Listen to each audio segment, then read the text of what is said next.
어둠이 내려앉은 아스가르드의 화려한 궁전 그림자 속에서 소리 없이 입꼬리를 올리며 모든 것을 지켜보는 사내가 있습니다. 불꽃처럼 붉은 머리카락과 뱀처럼 교활하게 빛나는 눈동자, 신들의 형제이자 동시에 그들의 파멸을 설계한 자, 바로 배신과 장난의 천재 로키입니다.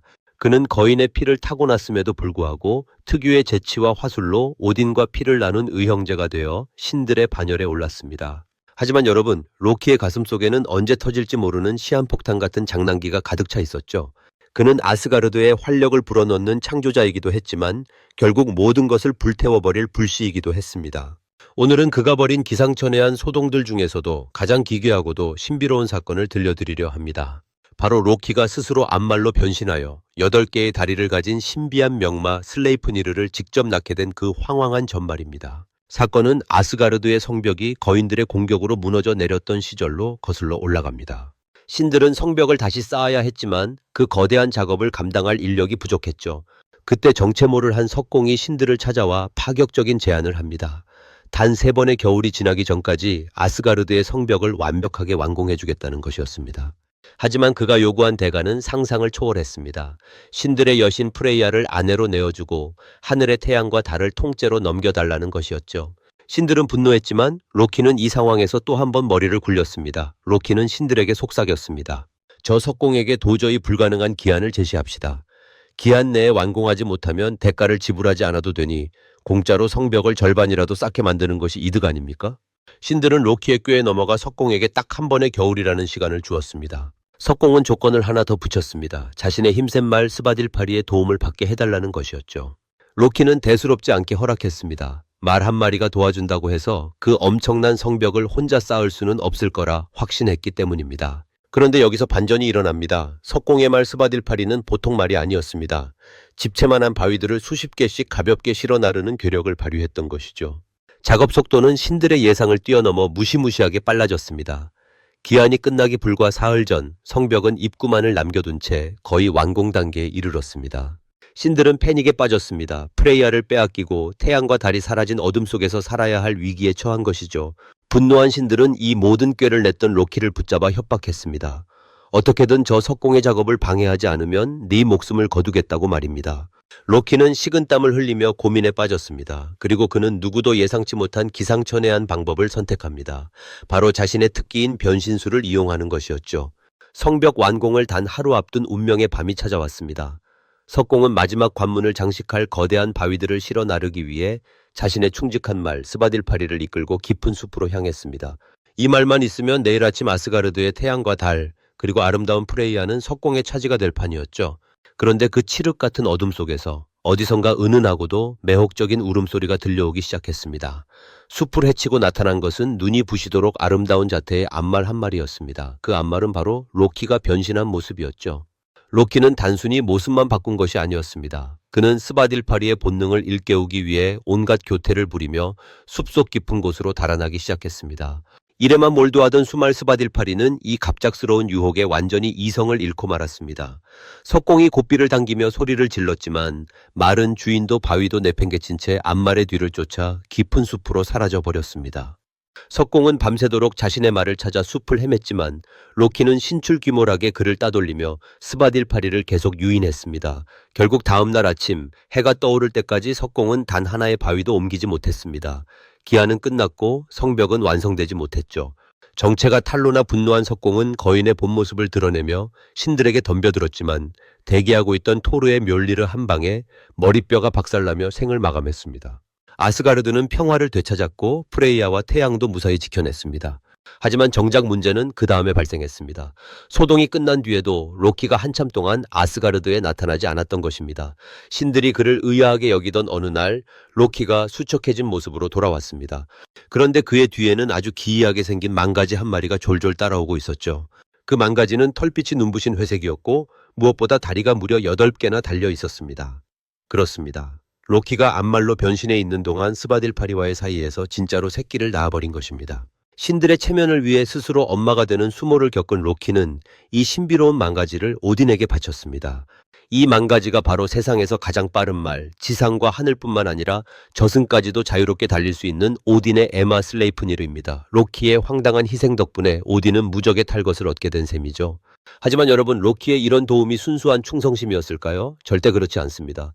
로키는 늘 신들을 위기에서 구해내는 동시에 더 큰 비극의 씨앗을 함께 뿌리고 다녔습니다. 그는 신들의 연회장에서 독서를 내뱉으며 그들의 치부를 드러내기도 하고, 때로는 신들이 아끼는 보물을 훔쳐 세상을 혼란에 빠뜨렸습니다. 로키의 장난은 갈수록 도를 넘어섰습니다. 처음에는 머리카락을 자르거나 내기를 하는 수준이었지만 점차 신들의 생명과 운명을 위협하는 수준으로 잔혹해졌죠. 그 정점이 바로 우리가 앞서 보았던 빛의 신 발두르를 죽음으로 몰아넣은 사건이었습니다. 로키는 왜 그렇게 신들을 증오하고 괴롭혔던 걸까요? 그의 내면에는 거인족으로서 느끼는 소외감과 자신을 필요할 때만 이용하는 신들에 대한 깊은 원망이 도사리고 있었습니다. 로키의 장난기는 점점 도끼로 변해갔고, 결국 그는 아스가르드의 모든 신을 파멸시키기 위한 거대한 계획을 세우게 됩니다. 로키의 가슴속에서 타오르던 장난기는 이제 더 이상 가벼운 유희가 아니었습니다. 그것은 아스가르드의 질서를 송두리째 뿌리 뽑으려는 도끼로 변질되어 있었죠. 로키는 신들의 축복을 받는 자리에서도 늘 소외감을 느꼈습니다. 아무리 지혜로운 꾀를 내어 신들을 도와도 신들은 결국 로키를 비천한 거인의 피가 섞인 이방인으로만 대했기 때문입니다. 로키는 이제 아스가르드의 심장부를 직접 겨냥하기 시작했습니다. 그는 신들이 가장 소중히 여기는 보물들을 하나씩 파괴하거나 훔쳐내며 그들의 권위를 조롱했습니다. 토르의 망치를 잃어버리게 만든 배후에도, 시프의 금발을 잘라버린 가위 끝에도 로키의 비열한 웃음이 서려 있었죠. 하지만 로키의 가장 잔인한 면모는 그가 낳은 또 다른 자식들에게서 드러납니다. 암말로 변신해 슬레이프니르를 낳았던 사건은 그저 시작에 불과했습니다. 로키는 거인 여인 앙그르보다와의 사이에서 3명의 괴물을 더 낳았습니다. 신들이 아스가르드의 평화를 노래할 때 로키는 어둠 속에서 세상을 멸망시킬 새 재앙을 키워내고 있었던 것입니다. 첫째는 신들의 왕 오딘을 삼킬 거대한 늑대 펜리리오, 둘째는 토르와 동기어진할 거대 뱀 요르문간드였으며, 셋째는 죽은 자들의 나라를 다스리며 신들의 죽음을 기다리는 여왕 헬이었습니다. 로키는 이 아이들을 보며 차갑게 미소 지었습니다. 언젠가 이들이 신들의 목에 날카로운 이빨을 박아 넣을 날만을 기다리면서 말이죠. 아스가르드의 모든 신이 로키의 장난에 치를 떨고 있을 때 로키는 다시 한번 금기를 깨는 위험한 유희를 시작했습니다. 이번에는 신들의 자존심이 아닌 그들의 신성한 혈통 자체를 뒤흔드는 계획이었죠.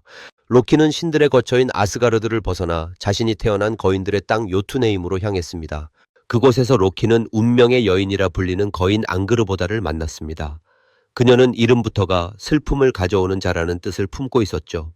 로키는 그녀와의 사이에서 3명의 아이를 얻었습니다. 하지만 그들은 결코 축복받을 존재들이 아니었습니다. 탄생하는 순간부터 온 우주를 파멸로 몰아넣을 기운을 뿜어내는 재앙의 씨앗들이었습니다. 첫째인 요르문간드가 태어났을 때 로키는 그 뱀의 눈동자에서 세상 모든 바다를 집어삼킬 증오를 보았습니다. 둘째인 헬의 얼굴을 보았을 때는 반쪽은 생기가 넘치나 반쪽은 차갑게 썩어 들어가는 그 기괴한 모습에서 죽음의 필연성을 목격했죠. 그리고 막내인 늑대 펜릴의 울음소리는 장차 아스가르드의 성벽을 무너뜨릴 천둥소리와 같았습니다. 로키는 이 아이들을 아스가르드의 신들 몰래 키우려 했습니다. 하지만 세상 모든 것을 내려다보는 오딘의 눈을 피할 수는 없었죠. 오딘은 예언을 통해 이 아이들이 신들의 시대를 끝낼 주역이 될 것임을 알게 되었습니다. 신들은 즉시 군대를 보내 로키의 자식들을 강제로 끌고 왔습니다. 오딘은 요르문간드를 깊고 차가운 바다 한가운데로 던져버렸습니다. 하지만 그것은 실수였습니다. 뱀은 바닷속에서 죽지 않고 무시무시하게 자라나 자신의 꼬리를 물고 지구 전체를 칭칭 감을 만큼 거대해졌으니까요. 헬은 햇빛이 닿지 않는 지하세계 니프레임으로 쫓겨났습니다. 그곳에서 그녀는 죽은 자들의 여왕이 되어 신들이 쓰러질 그날만을 기다리며 망자들의 군대를 모으기 시작했습니다. 가장 큰 문제는 막내 펜릴이었습니다. 어린 늑대였던 펜릴은 신들의 궁전에서 자라났지만 그 성장 속도는 공포 그 자체였습니다. 신들 중 유일하게 용기의 신 티르만이 그에게 고기를 던져주며 가까이 갈 수 있었죠. 펜릴이 입을 벌릴 때마다 신들은 보았습니다. 그 거대한 아가리가 언젠가 신들의 왕인 오딘을 통째로 삼켜버릴 것이라는 예언의 실현을 말입니다. 로키는 자신의 자식들이 뿔뿔이 흩어지고 핍박받는 모습을 지켜보며 침묵했습니다. 하지만 그 침묵은 굴복이 아니었습니다. 그의 가슴속에서는 신들을 향한 복수심이 독리처럼 자라나고 있었죠. 로키는 신들 사이를 누비며 겉으로는 웃음을 지었지만 뒤에서는 신들 사이의 불신을 조장하고 그들의 치명적인 약점을 수집했습니다. 로키는 알고 있었습니다. 신들이 정의의 이름으로 자신의 자식들을 결박하고 내쫓았지만 결국 그들이 저지른 그 억압이 거대한 부메랑이 되어 돌아올 것이라는 사실을 말이죠. 로키의 가슴속에서 끓어오르던 복수심은 마침내 아스가르드의 가장 신성한 법도마저 비웃기 시작했습니다. 어느 날 신들의 연회장에서 술에 취한 로키는 더 이상 참지 못하고 폭발했습니다. 그는 자리에 모인 신들의 이름을 하나하나 부르며 그들이 숨기고 싶어 했던 가장 추악한 비밀들을 폭로하기 시작했습니다. 장내에는 차가운 침묵이 흘렀고 신들의 안색은 분노로 파랗게 질렸습니다. 로키의 혀는 날카로운 칼날이 되어 신들의 자존심을 난도질했습니다. 결국 참다 못한 토르가 멸리르를 치켜들고서야 로키는 비열한 웃음을 남긴 채 연회장을 빠져나갔습니다. 이것은 로키가 신들과의 모든 인연을 스스로 끊어버린 공식적인 선전포고였습니다. 이제 로키는 더 이상 숨지 않았습니다. 그는 신들이 가장 사랑하는 존재, 아스가르드의 빛 그 자체였던 발두르를 제거하기 위해 치밀한 덫을 놓았습니다. 발두르가 쓰러지던 순간 로키는 어둠 속에서 소리 없이 환희의 춤을 추었습니다. 신들의 시대에 종말이라는 이름의 조종을 울린 셈이니까요. 하지만 인과응보는 로키에게도 찾아올 것입니다. 분노한 신들에게 붙잡힌 로키는 동굴 속에 결박되었습니다. 신들은 로키의 아들이 죽어 변한 창자로 그를 묶고 그 위로 독액을 뿜는 뱀을 매달았습니다. 로키의 아내 시귀니 그릇으로 독액을 받아내며 헌신했지만 그릇을 비우러 가는 찰나의 순간마다 로키는 타 들어가는 고통 속에 비명을 질렀습니다. 로키가 고통에 몸부림칠 때마다 지상은 거대한 지진에 시달렸고 사람들은 신들의 시대가 끝장나고 있음을 직감했습니다. 수천 년과도 같은 고통의 세월 속에서 로키는 오직 한 가지만을 생각했습니다. 바로 자신의 사슬이 끊어지고 바닷속의 요르문간드와 굶주린 펜릴이 해방되는 그날, 라그나로크의 날을 말입니다. 마침내 운명의 시간이 다가왔습니다. 지독한 겨울이 세상을 덮치고 도덕이 무너졌을 때 로키를 묶고 있던 창자 사슬이 툭 하고 끊어졌습니다. 로키는 드디어 자유가 되었습니다. 하지만 그가 마주한 자유는 평화가 아니라 대지멸망의 시작이었습니다.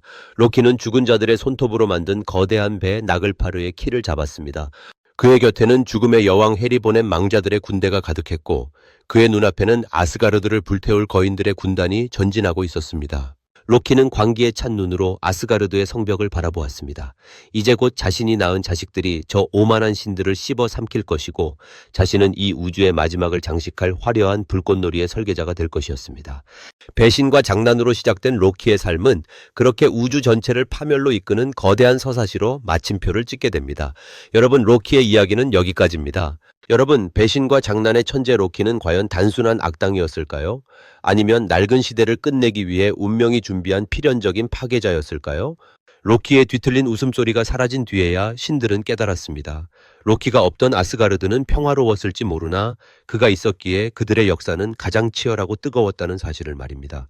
로키의 배신은 끝이 났지만 그가 남긴 파멸의 씨앗은 이제 프레이아 여신의 황금 목걸이와 바니르 신족의 비밀스러운 전쟁 이야기로 이어집니다. 아름다움 뒤에 숨겨진 추악한 욕망과 신들이 서로의 가슴에 칼을 겨누었던 그 은밀한 사생활의 이야기가 여러분을 기다리고 있습니다.